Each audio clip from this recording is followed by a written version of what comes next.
Hello my friends, നമ്മളിന്ന് പെരുന്നാൾ dress എടുക്കാൻ വേണ്ടി പോട്ടാ. നമ്മളെ കൂടെ മിനി ഉണ്ടിട്ട പെരുന്നാൾ ഡ്രസ് എടുക്കാൻ. അങ്ങനെ നമ്മൾ ഡ്രസ് കടയിൽ എത്തിയിട്ടാ. പിന്നെ ഈ വരുന്ന ഫാസില് മൂപ്പരിയാള് നിൽക്കണ കടയിണത്. അങ്ങനെ മിനാക്ക് നമ്മൾ ഷർട്ടുകൾ നോക്കാൻ വേണ്ടി തുടങ്ങിട്ടാ. വന്നത് മുതൽ ഇപ്പൊ തന്നെ കുറെ ഷർട്ട് എടുത്ത് നോക്കിട്ട് മൂപ്പരിയാൾക്കാണെങ്കിൽ ഏത് ഷർട്ട് ഇഷ്ടപ്പെടുന്നില്ലേ. ഇതൊരുമാതിരി സ്കൂൾ യൂണിഫോം പോലത്തെ ഷർട്ടായി. ബാക്കിൽ ഒരു കാറൊക്കെ ഉണ്ട്.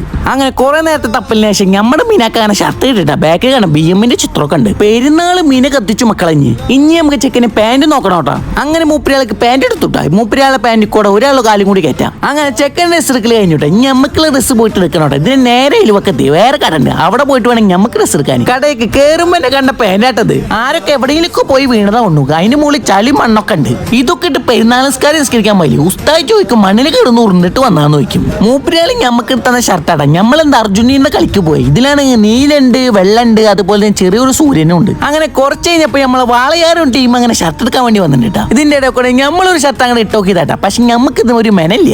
അതിൽ വരലും ഷർട്ട് എടുക്കലും കഴിഞ്ഞിട്ടാ. മൂപ്പരിയാളെ ഷർട്ടാണിത്. അങ്ങനെ കുറച്ച് കഴിഞ്ഞപ്പോ നമ്മുടെ സിനാനും അനുസൊക്കെ വന്നിട്ടാ. അങ്ങനെ നമ്മളെടുത്ത് ഷർട്ടാട്ടത് തപ്പി വയ്യാണ്ടായിട്ട് കിട്ടിയ ഷർട്ടാണിത്. അത് കഴിഞ്ഞപ്പോ ചെക്കന്മാർക്ക് ഒരു ഷെഡ് അങ്ങ് എടുത്തു. ഈ വീട്ടിലാണെങ്കിൽ ഷെഡ് എടുത്ത് നമ്മുടെ തലയെ കൂടെ ഇടാൻ വേണ്ടി നോക്കട്ടെ. ചെക്കന്മാർക്കാണെങ്കിൽ ഷെഡിയുടെ കളർ അങ്ങോട്ട് പിടിച്ചില്ല. അതുകൊണ്ട് ഷെഡ് എടുത്തില്ല നമ്മള്. അപ്പൊ ശരി, അപ്പൊ ഇന്നാളാണ്.